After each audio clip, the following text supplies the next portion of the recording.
Dear students, the next lesson whose name is the rat trap. Rat trap की meaning जैसा कि यहाँ पे एक फिगर दिया है, चूहादानी, जिसमें लोग अपने घरों में रख करके चूहों से जो परेशान हो जाते हैं, चूहों को इसमें फंसाने की कोशिश करते हैं, उसका शिकार करने की कोशिश करते हैं। इस लेसन में राइटर ये एक्सप्लेन किया है कि जिस तरह से चूहादानी एक छोटा सा, ठीक है, छोटे से फॉर्म में बनाया जाता है, कभी लकड़ी का, कभी लोहे का, स्टील का, टीन का, ईटीसी। उसमें होता क्या है, उसमें आप खाने पीने की चीज़ जो है एक हुक से लटका देते हैं, रोटी का टुकड़ा, चीज़, पनीर, कोई टुकड़ा, ठीक है, हाँ, ताकि अच्छा, चूँकि वो ऐसी जगह है उसका कनेक्शन रहता है कि जिसको चूहा जानता नहीं, वो नहीं जानता कि क्या नाम है, मैं इसके अंदर अगर जाऊंगा तो कुछ देर के बाद इसमें मैं शिकार हो जाऊंगा, फंस जाऊंगा। और जैसे ही वो रोटी का टुकड़ा खाने की कोशिश करता है, कुछ देर के बाद वो हुक जो है वो इतना छोटे लेवल पे उसका एडजस्टमेंट रहता है कि थोड़ा सा भी अगर वो मोशन में आए, हिले या सपोर्ट उसका हटे, तो ये उसका गेट जो है, ढक्कन बंद हो जाता है। नहीं देखे? और फिर उसके बाद से चूहा उसके अंदर से निकल, उसी तरीके से ये दुनिया, पूरी दुनिया जो है, ये एक बहुत बड़ा रैट ट्रैप है। और तकरीबन ज़्यादातर लोग एक दूसरे को फंसाने की कोशिश कर रहे हैं, कोई ना कोई ऐसा चारा डालते हैं जिससे इंसान उसके अंदर शिकार हो जाता है। आइए बगैर किसी टाइम को वेस्ट किए हुए स्टार्ट करते हैं। नहीं, आथर क्या पढ़ेंगे? वंस अपॉन ए टाइम, एक बार देयर वाज अ मैन, एक आदमी था। एक बार की बात है, एक आदमी था। देयर वाज अ मैन, एक आदमी था, who went around selling. Went around मतलब घूम घूम करके बेचना, जो बेचा करता था, इधर उधर घूम करके बेचता था। क्या? स्मॉल रैट ट्रैप्स, छोटे छोटे रैट ट्रैप्स, छोटी छोटी चूहादानियाँ बेचता था, छोटी छोटी ऑफ वायर। वो चूहादानी किसकी बनी थी? वायर की, तार की बनी हुई थी। ही मेड देम हिमसेल्फ, जिसको वो स्वयं बनाता था, वो खुद ही बनाता था। एट ऑड मोमेंट्स, उन औकात में, उन लम्हात में, उन पीरियड में जो उसके लिए ऑड होता था। मतलब होता ना, एक क्या नाम है, ख़राब वक्त होता है, एक अच्छा वक्त होता है। यार ये मेरा शेड्यूल बहुत सही है, मैं इसमें अपने को डिस्टर्ब नहीं करना चाहता। तो जब वो फुर्सत का वक्त पाता था जिसमें कोई नेसेसरी उसका कोई वर्क नहीं रहता था, उसी टाइम में वो जो है तार से क्या बनाता था? रैट ट्रैप बनाता था। खाली वक्त में, ठीक है, वो तार से रैट ट्रैप बनाता था। From the material he got by begging in the stores. याद रखिएगा, उन मटेरियल को उसमें लगाता था, उन मटेरियल से बनाता था। ही गॉट, जिसको प्राप्त कर लेता था, प्राप्त करता था। इन द, बाई बेगिंग, मांग करके, मांगता था, ठीक है, मांग करके। इन द स्टोर्स, दुकानों में जाके मांग लेता था कि भाई देखो अगर कुछ तार हो तो मुझे दे दो, ये यूज़ में अगर आपको नहीं है तो आप प्लीज़ मुझको दे दीजिए। तो मांग मांग करके स्टोर से लेके आता था और एट द बिग फॉर्म्स, या बड़ी बड़ी फैक्ट्रीज हो, बड़ी बड़ी कंपनियां हो, फॉर्म हो, वहाँ से मांग कर लगाता था। क्लियर? कुल मिला जुला के वो खरीद के बनाता नहीं था, वो मांग करके इधर उधर से और उन लम्हों में बनाता था, उन टाइम में बनाता था जब वो उसका खाली वक्त रहता था। क्लियर? बट इवन सो, लेकिन फिर भी the business was not specially profitable. उसका ये बिजनेस बहुत लाभदायक, बहुत ज़्यादा पैसा नहीं देता था, बहुत सूदमंद नहीं था, फायदा देने वाला बिजनेस नहीं था, profitable. So he had to resort to both begging and petty thievery to keep body and soul together. He had to resort, resort mean होता है, ठीक है, रिजॉर्ट मीन लिख लिया जाए। तो सी ही हैड टू, देखो बच्चों, रिजॉर्ट मीन होता है टू डू, करना। टू डू माने आर यूज समथिंग, मतलब कोई ऐसा काम करना जो बुरा हो। क्या हो? Are unpleasant. अनप्लीजेंट का मतलब वो बेकार, खुशगवार ना हो, जिसको कोई लाइक नहीं करता, डिसलाइक हो करता हो। तो यहाँ पे कर ही हैड टू रिजॉर्ट, उसे क्या नाम है, करना पड़ता था, उसे करना पड़ता था, मतलब ऐसा काम करना पड़ता था जो बहुत अच्छा नहीं था, लोगों की निगाह में मायूब समझा जाता था, बुरा माना जाता था। क्या करता था? He had to resort to both begging, मतलब भीख मांगने के साथ साथ पेटी थीवरी, छोटी मोटी चोरियां भी उसको करनी पड़ती थी, छोटी मोटी चोरियां भी करनी पड़ती थी। To keep body and soul, to keep body and soul का मतलब ताकि वह अपनी जीविका चला सके, अपनी जिंदगी को जी सके, अपने रोजी रोटी का काम वो पूरा कर सके। इवन सो, फिर भी हिज क्लॉथ्स वर इन रैग्स, उसके कपड़े फटे पुराने थे, वो कपड़े गंदे कपड़ों में मलबूस रहता था, उसके कपड़े बहुत अच्छे नहीं थे। हिज चीक्स वर संकेन, उसके गाल धंसे धंसे थे। And hunger gleamed in his eyes, और भूख जो है साफ दिखाई दे रही थी उसकी आंखों में, उसकी आंखों में, ठीक है, भूख जो है, भूख की शिद्दत, भूखापन उसकी आंखों से वाजे हो रहा था, साफ दिखाई दे रहा। कहने का मतलब कुल ये है कि इतनी मेहनत करने के बावजूद भी वो न अच्छे कपड़े पहनता था और फटे पुराने कपड़ों में मलबूस रहता था, फटे पुराने कपड़े यूज़ करता था, गाल उसके धंसे धंसे थे, आंखें गवाही दे रही थी कि यू आर हंगर, तुम भूखे हो। No one can imagine how sad and monotonous life can appear to such a vagabond who plods along the road left to his own meditations.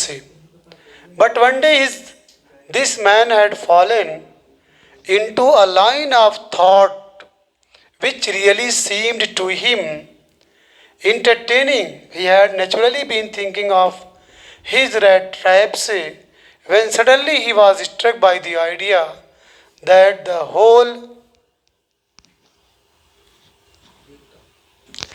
चलिए पहले इतना पढ़ लें। नो वन कैन इमेजिन, कोई भी कल्पना नहीं कर सकता, किसी के जहन में ये बात आ ही नहीं सकती कि हाउ सैड, कितना दुख, सैड माने क्या होता है? दुख। एंड मोनोटोनस का मतलब होता है बेकैफ, फीकी फीकी, मायूस, मायूसी वाली जिंदगी, लाइफ मायूसी वाली जिंदगी, दुख से भरी जिंदगी। कैन अपीयर टू सच ए वैगबॉन्ड, कहते हैं ऐसा इंसान जो होमलेस हो, वांडरर हो, घुमक्कड़ी हो, ऐसा इंसान जिसका घर न हो। तो ऐसा इंसान जो क्या नाम है, जिसके पास घर न हो, बेघर हो, उसकी ज़िंदगी में कितना दुख है, कितना उसकी ज़िंदगी मायूसियों से भरी हुई है, इसके बारे में कोई शख्स अंदाज़ा नहीं लगा सकता। किसी के दिमाग में ये कल्पना आ ही नहीं सकती, उसके जहन में ये तसव्वुर आ ही नहीं सकता कि एक इंसान जो बेघर है, जो घुमक्कड़ी है, खाली घूमता फिरता है, उसकी ज़िंदगी में कितना दुख, कितनी मायूसी है, ये कोई सोच नहीं सकता। वो plots along the road, plot mean कहते हैं वॉक स्लोली, धीरे धीरे चलना, थके थके थकी थकी हालत में अपने को महसूस करना। तो हु प्लॉट्स से, जो रोड के किनारे, ठीक है, मायूसी की हालत में या थकावट की हालत में या थका थका धीरे धीरे चलता हो, left to his own meditation, और अपनी किसी सोच में डूबा हो, अपनी किसी सोच में, ठीक है, डूबा हो। But one day this man, मतलब एक ऐसा इंसान जो पूरी तरह से डीप सारो, डीप थॉट, गहराई में, कुछ गहरी सोच में डूबा हो और बेघर हो, तो एक इंसान की ज़िंदगी में कितनी उदासी है, कितनी मायूसी है, इसका सही अंदाज़ा आप लगा नहीं सकते। बट वन डे, लेकिन एक दिन, दिस मैन, ये आदमी, कौन आदमी? रैट ट्रैप को बेचता था। ये आदमी had fallen into a line of thought. Line of thought का मतलब होता है एक सोच के बाद दूसरी सोच, यानी सोच का एक सिलसिला, एक सोच, दूसरी सोच, तीसरी सोच, मतलब मुसलसल सोच में डूबा था, मुसलसल फिक्र में डूबा था, ठीक है, एक के बाद एक सोच, यानी series of thought, series of thought में वो गुम था, यानी सीरीज ऑफ थॉट का शिकार हो गया, यानी वो बहुत देर तक सोचता रहा दुनिया के बारे में, नई नई थॉट, ठीक है, अपने दिमाग में लाता रहा। Which really seemed to him entertaining, लेकिन जो सोच में डूबा था तो हकीकत में सीम्ड टू हिम, उसको ऐसा लग रहा था कि इंटरटेनिंग, वो रियल लाइफ का मज़ा ले रहा है, ऐसा उसको कोई चीज़ मिल गई, उसको एक ऐसा कॉन्सेप्ट दिखाई दे रहा था कि उसमें उसको आनंद आ रहा था। He had naturally been thinking, वास्तव में, हकीकत में वो क्या सोच रहा था? ऑफ हिज रैट रैप, अपने रैट रैप के बारे में, जिस रैट रैप को वो गली गली बेच रहा था, उसी के बारे में वो सोच रहा था। When suddenly he was struck by the idea, जब उसके जहन में एक विचार आया, एक ख्याल आया, क्या ख्याल आया कि the whole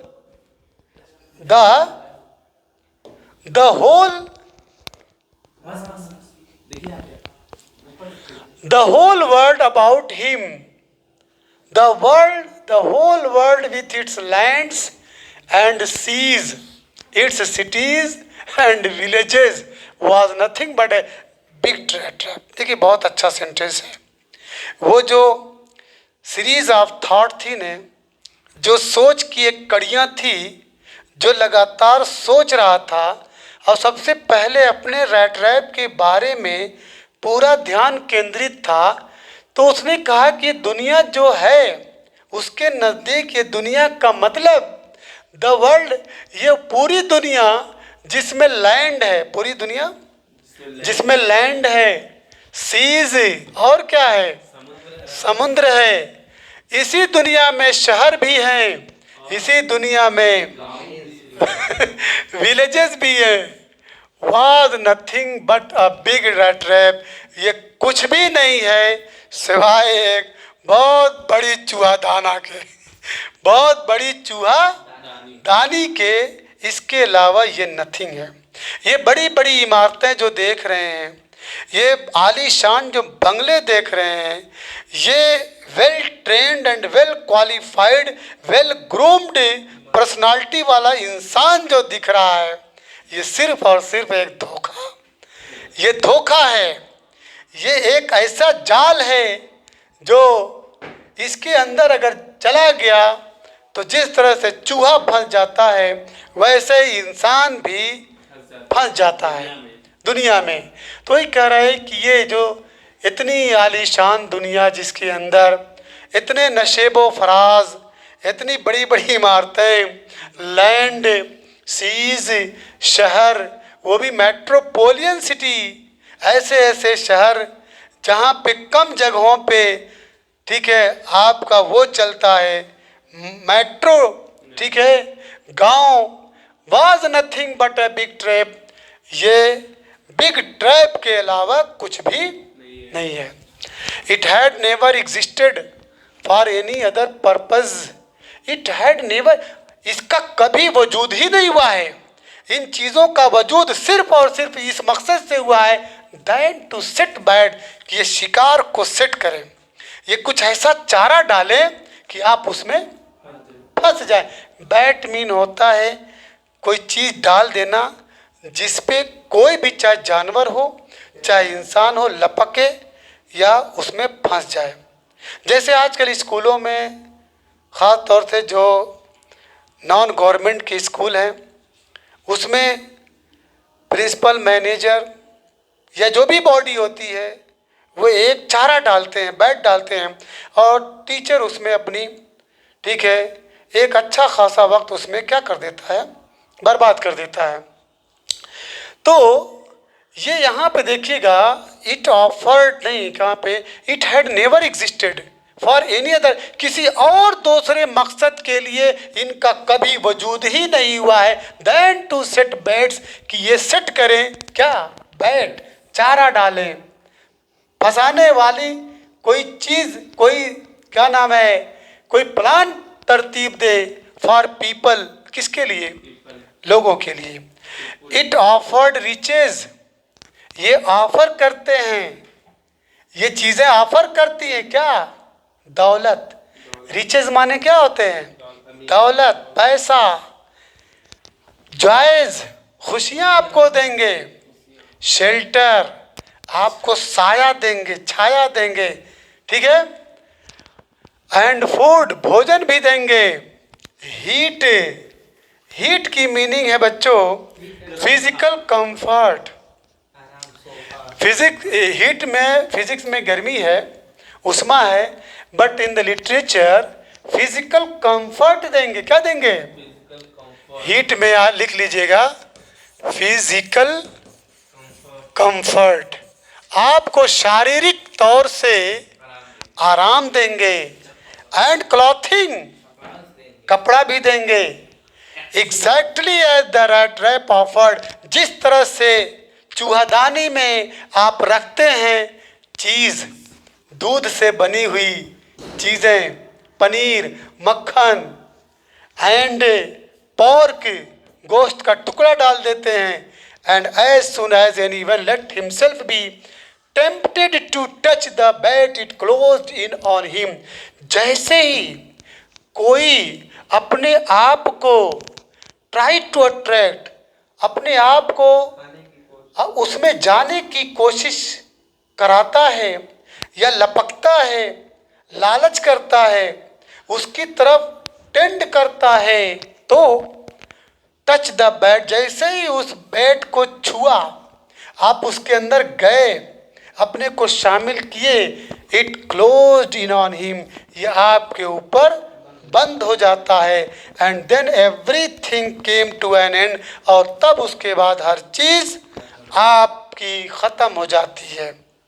ठीक है बच्चों, ये बहुत अच्छा नक्शा खींचा है। एक तरह से हमारे लिए एक सीख है कि हमको हर वक्त, चाहे हम छोटे लेवल पे हों, बड़े लेवल पे हों, विलेज में हों, सिटी में हों, ठीक है, पुअर लोगों के साथ उठना बैठना हो, अमीर लोगों के साथ उठना बैठना हो, हमको हर वक्त we must be careful. Careful. और सोचना चाहिए कि वो जो बात कह रहे हैं उसमें आप जिस पोजीशन पे हैं, आपका फ़ायदा है कि नुकसान है, घाटा है कि क्या है। कहीं ऐसा तो सौदा आप नहीं कर रहे हैं कि थोड़े से ऐश इशरत के लिए आप एक बहुत बड़ा टारगेट अपना क्या कर दें, गंवा बैठे। चलिए बच्चों, बाकी आगे की कहानी हम कल पढ़ेंगे, ठीक है। आपसे उम्मीद करते हैं कि आप अपने लाइफ में अपने माइंड का सही यूज़ करिए। माइंड का काम ही है कि टू थिंक, ठीक है, टू थिंक डीपली एवरीथिंग। इसीलिए बेकन ने कहा था कि everybody must be taught mathematics because mathematics make a man subtle. If a man's mind is wandering let him read mathematics. Mathematics एक ऐसा सब्जेक्ट है जो इंसान को बारीक से बारीक भी बनाता चला जाता है। उसमें आप बहुत अलर्ट रहेंगे कहीं से भी धोखा खाने से।